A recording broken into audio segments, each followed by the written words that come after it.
ఒకే వెర్షన్లో ఉన్నటువంటి Hebrew Greek భాషల్లో ఉన్నటువంటి మహాజ్ఞానం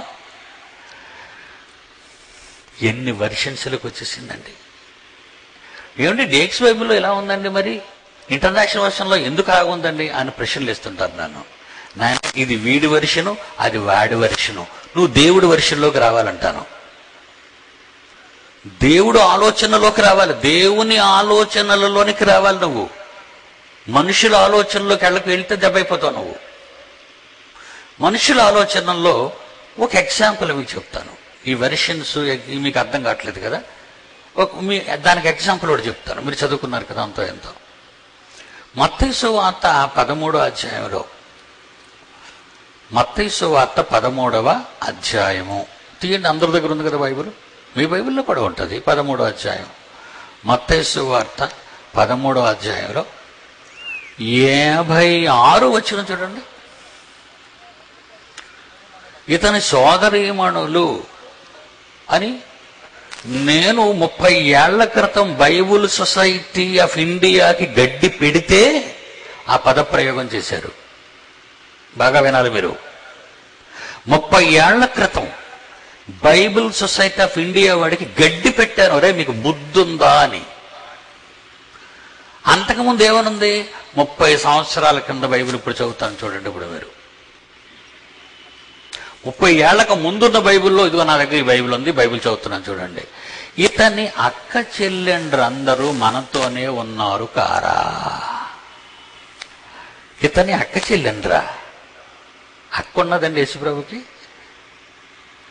బైబిల్లో అలా రాసేటండి. అక్క ఉందా అంటే, అక్క ఉంటే మరియ కన్య అవుతుందా యేసుక్రీస్తుని కన్నప్పుడు? మరి ఆలోచించండి మీరు. ఏమంటే ఎవడేది చెప్తాడు నమ్మేసి ఆ మాయకులండి మీరంతా. ఎవడైనా బైబిల్ పట్టుకొని వచ్చి అయ్యగారు రండి, అయ్యగారు రండి, అయ్యగారు రండి అంటారు. బాగా తింటాడు పీకమయ్య, ఒక దీవెని ఇచ్చేసి వెళ్ళిపోతాడు. ఇలా బైబిల్ పుత్తాడు మధ్యలో నోటెట్టమని, కరెన్సీ నోటు పెట్టమని. ఏమండి వాళ్ళు చాలా ప్రమాదకరమైన వ్యక్తులు. జాగ్రత్తగా వినాలి మీరు. బైబిలులో ఉన్నది ఉన్నట్టుగా వెర్షన్, దేవుని వెర్షన్, దేవుని మనస్సు తెలియాలి. ఇప్పుడు దేవుని మనసు ఏంటి? ఇదిగో కన్యక గర్భవతి అయి కుమారుని కానును. జాగ్రత్తగా వినాలి. దేవుని వెర్షన్ ఏంటి? దేవుని మనస్సు ఏంటి? దేవుని ఆలోచన ఏంటి? ఇదిగో కన్యక గర్భవతి అయి కుమారుని కనును అని దేవుని వెర్షన్. అది మన తండ్రి వెర్షన్, మన తండ్రి మనస్సుది. మరి ఈడెవడండి ఇలాంటి వెర్షన్ రాశాడు? వీడెవడండి ఇలాంటి వెర్షన్ రాశాడు? ఇతని అక్క చెల్లెండ్రందరూ మనతోనే ఉన్నారు కారా అంటే యేసుక్రీస్తుకి అక్కుందా? యేసుక్రీస్తుకి అక్కుంటే మరియ కన్య అవుతుందా? ముందే యేసుతో పోయి అక్కని కనేసింది, ఆ తర్వాత యేసుప్రభు పుట్టాడా? మీరు బాగా ఆలోచించాలి. ప్రపంచంలో నెట్టను వీక్షిస్తున్న ప్రియమైన దేవుని పిల్లలారా, బాగా ప్రపంచంలో ఉన్న ఇన్ని దేశాల్లో ఎంతమంది అయితే నెట్టను వీక్షిస్తున్నారో వాళ్ళందరూ గమనించాలి. అంటే ఇది ఎవడి వెర్షన్? ఇది సాతానుగాడి వెర్షన్. అది సాతానుగాడి వెర్షన్. అది క్రీస్తు జననం తప్పు జననం అని, క్రీస్తును కనక ముందే మరియ పతివ్రత కాదు పతిత అని చెప్పటానికి నీ బైబిలే సాక్ష్యం. అసలు బైబిల్ ఓపెన్ యూనివర్సిటీ అందుకే పుట్టేద్దండి. ప్రపంచంలో వాడెవడైనా ఇస్ మేబీ అమెరికన్, ఆడు ఇంగ్లీష్, రష్యన్, ఆస్ట్రేలియన్, ఎవడైనా ప్రపంచంలో ఎంతవరకు ప్రతి వాడు తప్పు చేశాడండి. బైబిల్ని సరిగ్గా టీచ్ చేయలేదు. ఈ 400 సంవత్సరాలలో బైబిల్ వాళ్ళ చేతికి వచ్చినా వాళ్ళ వెర్షన్స్ మారిపోయాయి. వెర్షన్స్ మారిపోవటం వలన ఒక్కటిగా ఉండవలసినటువంటి క్రైస్తవ్యం మీరే క్రైస్తవులండి అని అడుగుతున్నారు. ఆ పదం ఎంత తప్పండి? ఆ పదం ఎంత తప్పండి? మీరెవరండి? మేమండి క్రైస్తవులు అండి. అదేనండి క్రైస్తవులని మాకు తెలుసు, మీరు చేతిలో బైబిల్ పట్టుకోవడం, ముసుగేసుకోవడం మాకు అర్థమైపోయింది. మరి ఏటి కావాలి బాబు? తమరికి ఏటి కావాలి? అదే మీరు ఏ క్రైస్తవులో చెప్పండి మాకు. ఓహో, ఇది ఈడి వెర్షను అంటే క్రైస్తవులను చెప్పనవసరం లేదు మనం. Pentecost, Bible mission, Methodist, GDM, ఏమండి, సెవెంత్ డే, RCM, ఎవరి వెర్షన్స్ అండి ఇవన్నీ? చర్చ్ ఆఫ్ క్రైస్ట్ ఇదొక వెర్షను. ఏది వెర్షన్స్? ఈ వెర్షన్స్ ఏంటి వెర్షన్స్? మనుష్యుడు బైబిల్ పట్టుకొని బైబిలులోని దేవుని మనస్సును తెలుసుకోకుండా బైబిల్ చదువుతూ వీడి మనస్సును లోపల పెట్టాడు. ఏమండి, సంఘం పెంతెకొస్తున్న పండుగ దినం గనక ఆ రోజు పుట్టింది. అది it's a day, Pentecost day. ఆ రోజు పుట్టింది గనక సంఘానికి ఆ పేరు పెట్టుకుందామండి. నీ పిల్ల అనుకున్నావా, నీ కూతురు అనుకున్నావా నీ ఇష్టం వచ్చిన పేరు పెట్టడానికి? పెంతెకోస్తున్న పండుగ దినాన్ని సంఘం పుట్టినంత మాత్రాన్న పెంతెకోస్తున్న పేరు పెడతావా? ఒకడేమంటాడండి, బాప్తీసాలు తీసుకుంటున్నాం కనుక మనం బాప్తిస్మాలు తీసుకున్నాం, మనం అంతా బాప్టిస్టులం గనక బాప్టిస్ట్ చర్చ్ అన్నాడు. ఇది ఇక్కడది కాదండి, ఇది విదేశాల నుంచి దిగుమతి అయిన కంపు.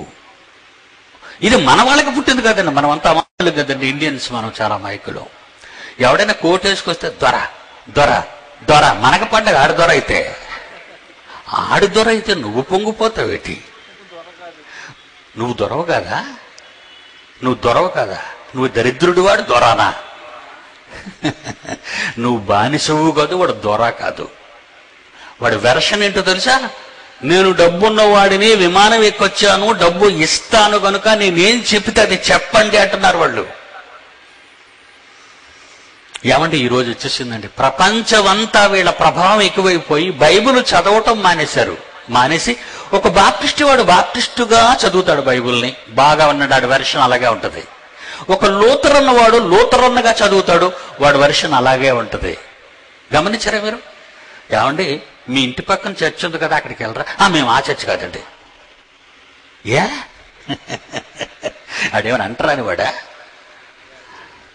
వాడి వెర్షన్ ఉంటుంది, మేము వాడి వెర్షన్తో ఏకీభవించాం. అంటే బైబిల్లో ఒక వెర్షన్ లేదా? చూసారు ఎక్కడ తప్పు పట్టారు? బైబిల్లో ఒక వెర్షన్ లేదా? దేవుని మనస్సు ఒక్కటే. ఆయన ఎంతమందిని పెడితే అంతమందిని ప్రేమించడానికి ఎన్ని మనసులు ఉంటాయి? ఏమండి, ఆలోచించండి. ఒకే మనసుతో ప్రపంచాన్ని ప్రేమించిన సర్వేశ్వరుడు ఆయన వెర్షన్లో ఏముందో తెలుసా? విశ్వాసం ఒక్కటే, సంఘం ఒక్కటే, బాప్తిసం ఒక్కటే, తండ్రి అయిన దేవుడు ఒక్కడే. ఒక్కటే ఒక్కటే ఒక్కటే ఒక్కటే ఒక్కటే. చాలా ఉన్నాయి. ఏమండి, చాలా ఉన్నాయి. చివరికి ఏమైపోయారంటండి, గట్టిగా వీళ్ళని కూర్చోబెట్టి చెప్తే, చూడండి అయ్యగారు, మీ విశ్వాసం మీదండి, మా విశ్వాసం మాదండి. అంటే విశ్వాసం ఒక్కటే అన్న కూడా ఎవరి విశ్వాసం వారిదన్న వెర్షన్ ఉందండి సమాజంలో. మరి అలాగైతే దెయ్యాలకు కూడా విశ్వాసం ఉంది కదండి. దెయ్యాల సంఘం అక్కడ ఉందా? దయ్యములు కూడా నమ్మి వణుకుచున్నవి అంటున్నాడు యాకోబులో 2:19. దయ్యములు కూడా నమ్మి వణుకుచున్నవి. దేవుడు ఒక్కడే అని నువ్వు నమ్ముతున్నావు బిడ్డ. అలాగ నమ్మటం మంచిది. ఆ వెర్షన్ దేవుడి వెర్షన్, అది ఆ వెర్షన్ దేవుడిదే. అలాగ నమ్ముటం మంచిదే. దయ్యములను నమ్మి వణుకుచున్నవి. మరి వాళ్ళందరూ విశ్వాసులైన దయ్యాలు సార్ అంటావా? విశ్వాసులైన దయ్యాలండి అంటావా? కనుక అండి 400 సంవత్సరాలలో దేవుని మనస్సు ఏమైపోయిందో తెలుసా?